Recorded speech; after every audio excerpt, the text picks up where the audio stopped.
Yun o. Kulay puti na. Chocolate na o. Ayan na. Pag malakas ang tubig, lalo nakapark ka lang, umaapaw ang tubig yan dito. Papasok ngayon yan dito sa singit niyan. Yan, diyan dumadaan o. Yan, yung part na yan. Yan. Diyan yan dumadaan sa gilid na yan. Ayan, may tubig o. Ayan. Kung puno pa yan, aapaw yan, papasok yan dito sa servo mo. So pagpasok niyan dyan sa servo mo, yun na. Marami-rami may higop yung makina mo. Ang kalalabasan niyan, maghahalo tubig langis niyan. Yan. Ayan o, makita nyo. Diyan yan galing. Diba?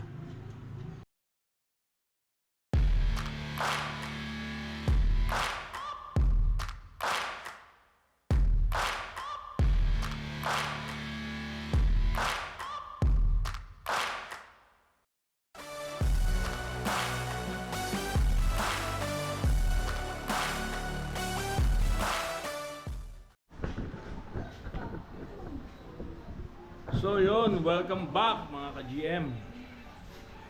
So matagal-tagal tayo hindi nakapag-upload ngayon dahil medyo sobrang busy natin dahil marami tayong inaasikaso ngayon ng mga bagay-bagay, diba?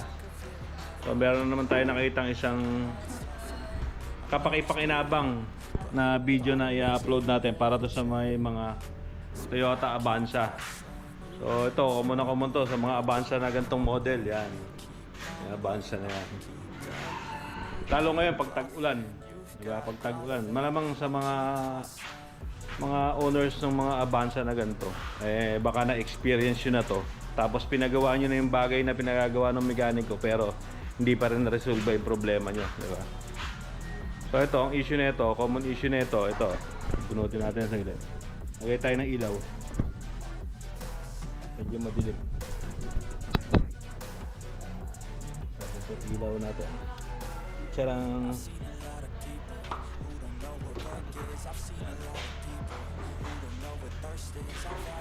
so itong Avanza na to yan ang plaka niyan, diba? So sa mga 2008 siguro 2007 gano'n lumabas na yung mga ganitong model, basta ganitong look yan. Kahit yung sumunod na model dito nagiging issue niya to, basta ganito yung air cleaner. So ito, ang issue na ito, maraming mekaniko na tumingin dito ka-GM. So dalawang mekaniko na raw ang tumingin nito. Ngayon, syempre, ang naging cause kasi nito, halo tubig lang is. So ito, pakita ko sa inyo. Halo tubig lang is. Ayan o, makikita mo. Ayan, nag-chocolate na yan o. Ayan, kita nyo naman, diba?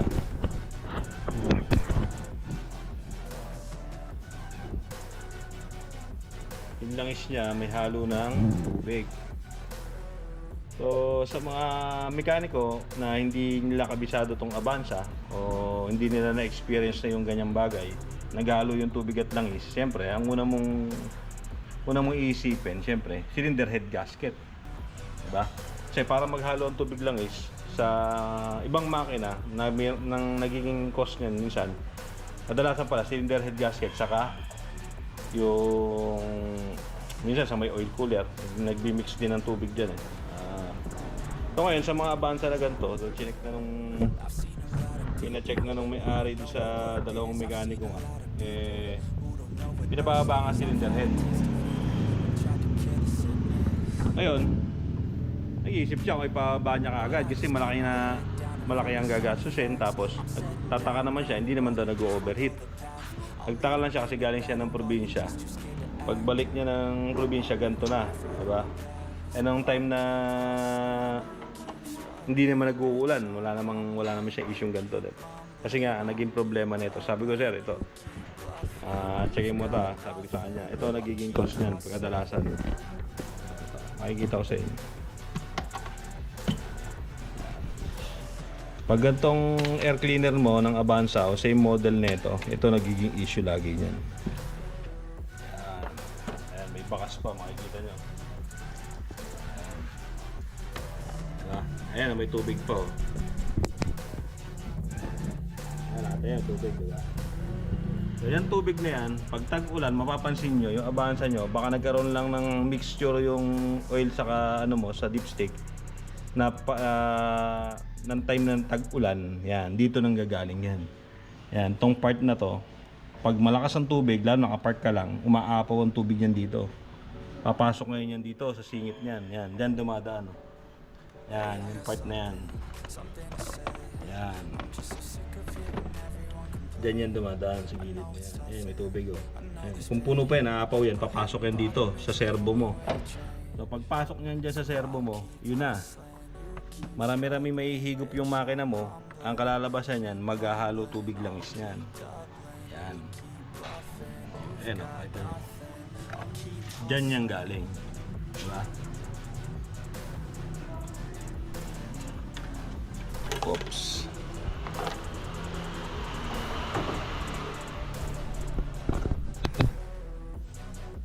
Ngayon, ang gagawin lang natin dito, syempre, pa-flushing natin yung langis nito.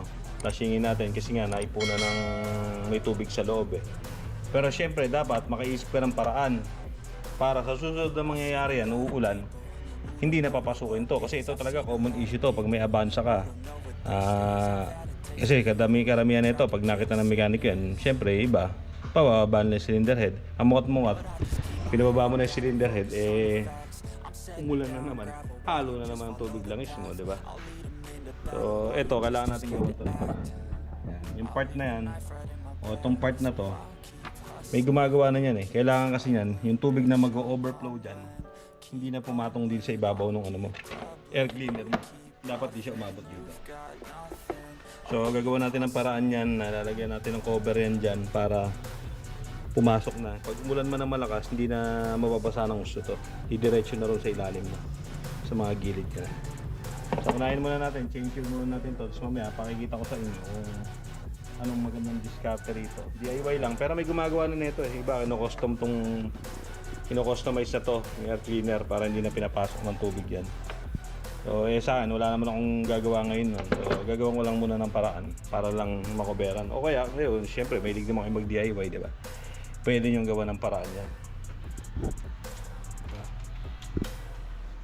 Okay mga ka-GM, mamaya babalik sa inyo, papakita ko sa inyo kung anong discarding gagawin natin dito. Sa kapag drain ng langis mamaya, makikita ko sa inyo kung ano itsura ng langis na naghalo tubig langis.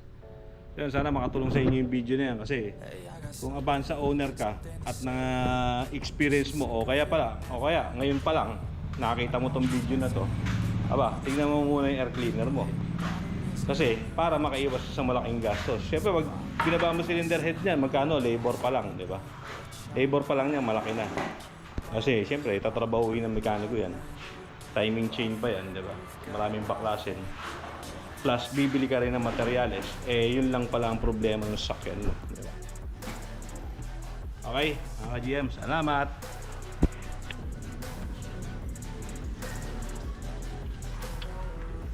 Yun o.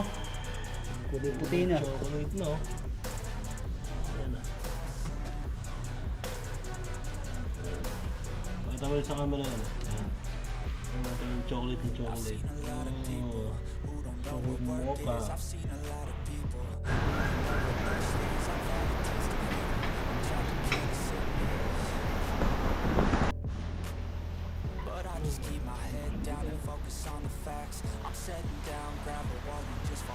Okay na, sabihin na natin yung langis. Tapos na natin siya i-flushing.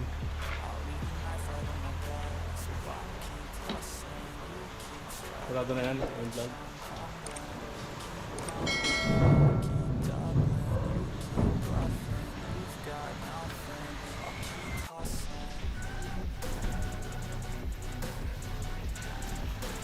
Tayo na mga ka-GM. Ito yung ginawa nating pansamantalang cover nung air cleaner ni sir para hindi napasukan yung tubig. Yan. Nilagyan ko na muna ng rubber matting. Yan. Madilim kasi dahil malakas ang ulan yun. So ayan, pansamantala nilagyan ko muna ng rubber matting yan. Para yung tubig dun na bumagsak sa likod. Lagyan ko lang siya ng cable tie dito, dalawang piraso. So pangit tignan kasi maganda talaga niyan, customize yung air cleaner. May gumagawa niyan eh, nilalagyan ng parang yero dito para doon din bumagsak yung tubig. Kaso hindi ko alam kung saan may gumagawa nun. So So ito, pansamantala lang naman to. Makikita ko sir, kung okay na sa kanya yung ganyan, total, di mo naman nakikita yung air cleaner mo pag nakababa yung hood mo. So, okay na yan. Ang importante, safe yung makina mo na hindi pasukan ng tubig. So, kumuha ko ng tubig dito, timba. Yan. Try natin saan talaga dumadaan. Ayan, kumuha nyo na. Ayan, yung overflow na yung sa gitna. Pag dumaan dyan, ayan, tumutulo na. Diba? Kita nyo? Ayan. Ayan. Ayan, nagiging cause niyan. Pag dyan na dumaan yung tubig, matik yan. Ayun, pagka na, pasang ko muna. Ayan, dito lang natin padaan. Ayan. Matawid dyan sa nagugtungan. May biyak kasi yan dyan eh. Isa pagitan na ito may biyak. Ngayon, papasok yan dito sa air cleaner mo sa gilid. Tapos pumapasok nga sa loob. So, ulitin natin. Nasa ko muna kasi sinabuyan ko yung windshield eh. Tapos tumapon doon sa may harapan. Eh makita mo, safe na safe oh. Walang tumalsik doon sa, sa labas lang ang punta ng tubig. So ito, maandar na to. Maandar na yan. Napainit ko. Ulitin natin mga GM, ayan. Malakas ang tubig ng ulan, yan. Nangyari, buhos talaga. So ayan, diba? Diyan siya dumadaan. Hindi niya talaga nakakaarang ng gusto yung tubig. Ayan.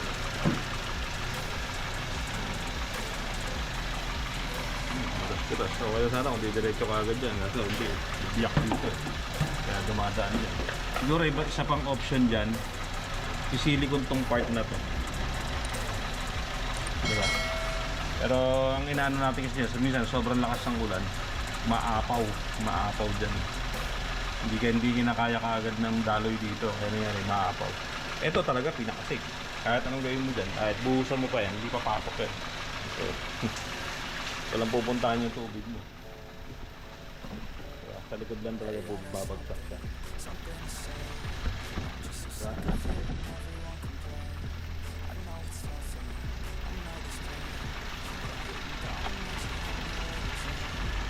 Okay. So ito, kayo na pang umaandar to, bumili na ako ng pyesa, iniwanan ko to para maobserbahan siya kung magkakaroon pa rin ng tubig yung linya. So ayun o, pakalinis lang. Ito ilaw.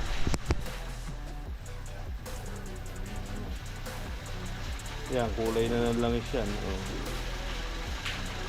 Diba? Okay, all good sa tayo.